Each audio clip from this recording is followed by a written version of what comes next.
I like to play with stories and twist them up a bit.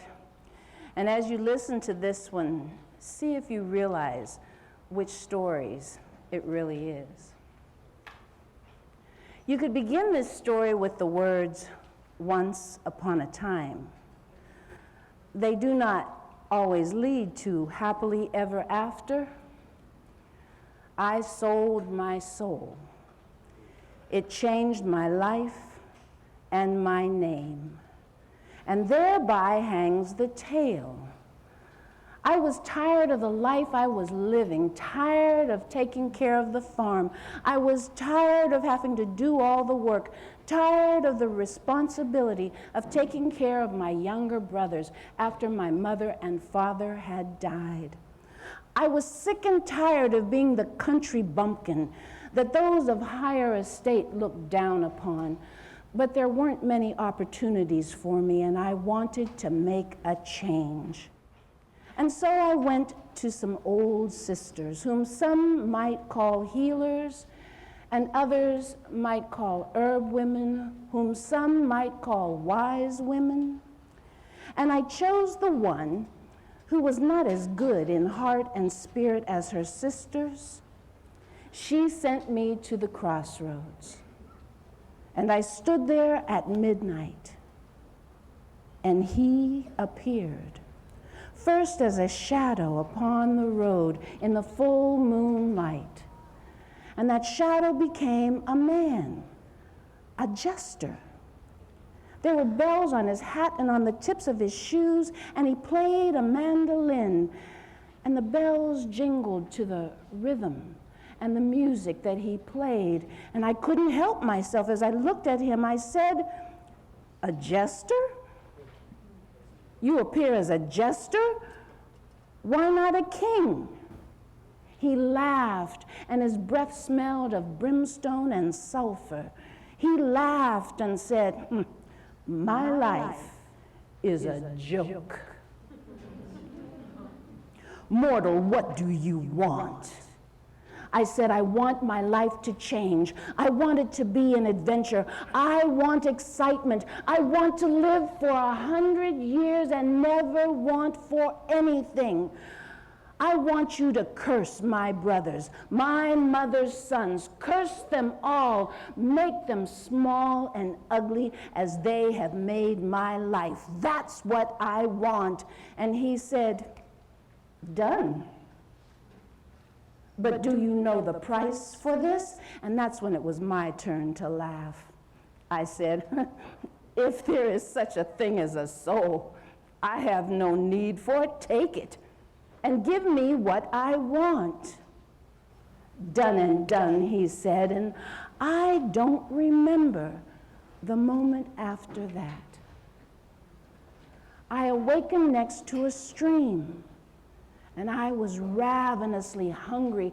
There were little fishes, silvery and shiny, swimming beneath the water, and I reached in quickly with one hand, snapped up a fish, squeezed the life out of it, and ate it raw.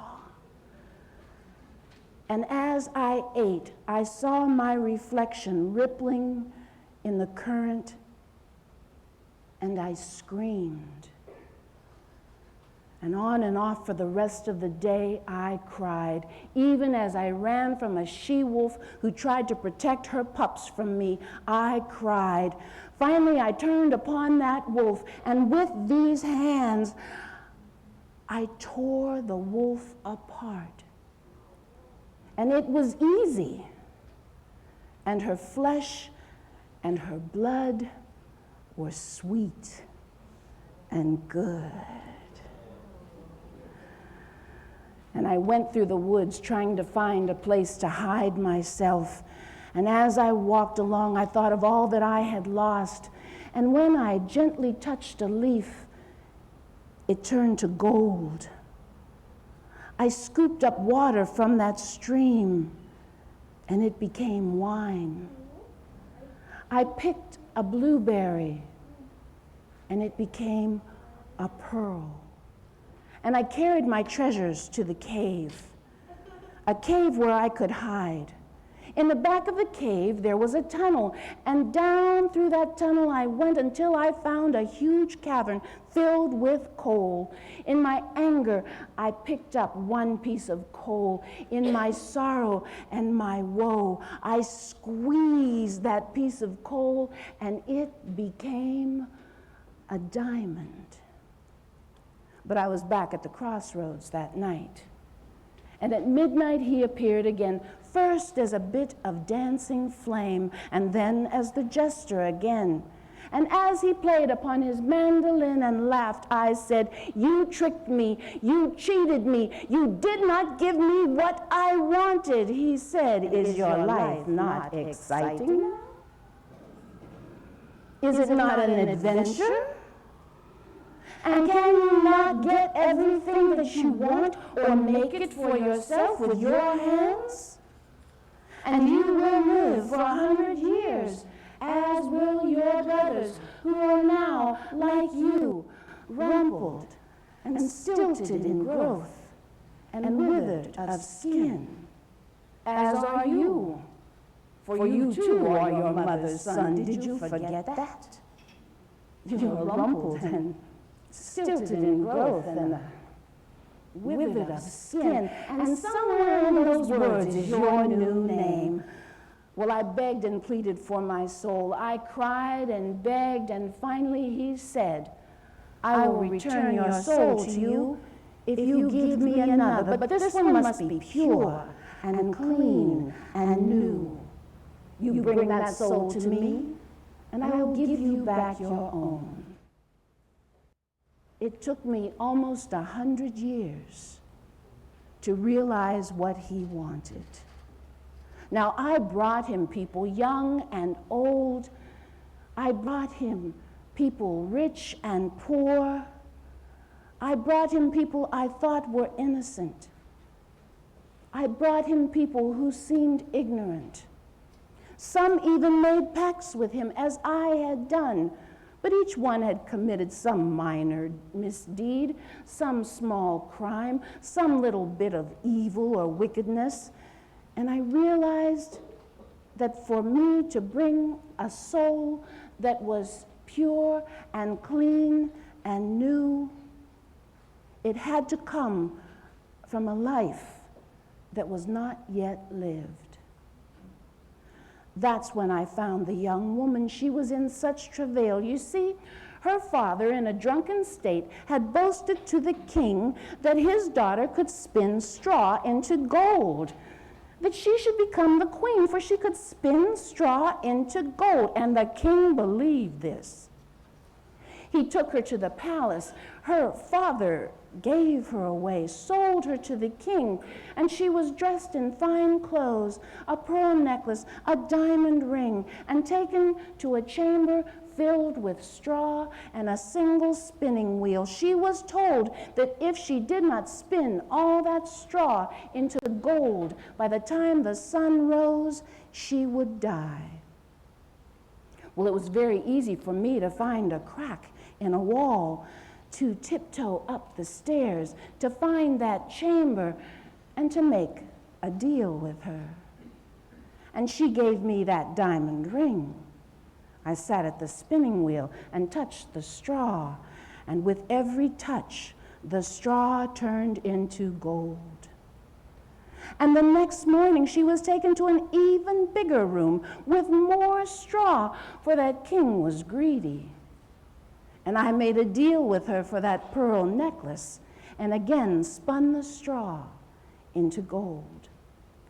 But on the third time, she had nothing to give me, and so I promised her that I would do what must be done if she gave me her firstborn child. She was young, innocent, ignorant, afraid. And she agreed. And when the gold was enough for the king, he did not let her go as she thought he might. He wanted the treasure of her body. Oh, what prices the innocent sometimes pay. She became his queen, and after a short time, there was a baby, a little prince. and she was dismayed. She had never expected to be a bride, much less a queen, never expected to have a baby. She had decided she would never marry. And here was her child. And the king had gone on to other women and other adventures. So it was very easy for me to just walk into the queen's bedchambers and demand my price. And she begged and pleaded as I had once done. I felt sorry for her, a little bit. And so I gave her 3 chances to break our pact. She would have 3 attempts to guess my new name. Each time she would have 3 chances to come up with the name, 9 attempts to figure out my name. And at the first attempt, she came up with simple country names. The second time, well, she had names that had been given to her by the ladies in waiting, the maids, the cook, the guards, for everyone loved her as much as she loved her child. And after that, I knew I would get back my soul. And so I lit a huge bonfire and I threw myself a party. I ate a bear. I tore him open and devoured his innards and decided that I would make what was left of him into a coat and a pie. And I danced around that bonfire singing about the name that I had, singing about how it had come from me being rumpled and stilted in growth and withered of skin. I sang and I sang, and the next day, she knew the song. She knew the words to the song. She knew my name. And when she spoke it, I screamed and shrieked and tore at my face. I jumped up and down, screaming at all that I had lost. I stomped my foot on the ground so hard that it went into the ground, and beneath the earth I heard someone laughing, and I smelled brimstone and sulfur. And I grew so angry that with these hands, I grabbed the leg that was free of the hole. I held it tightly and I ripped myself in two. Please note that such temper tantrums do no good whatsoever.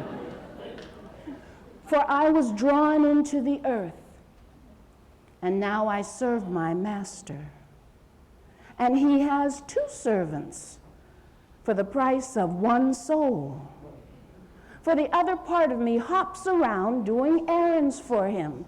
And from time to time, when we see one another, we embrace, we try to pull ourselves together, but I cannot make that change. And we curse him, and he laughs and plays his mandolin and keeps a rhythm by the tapping of his hoof upon hell's floor.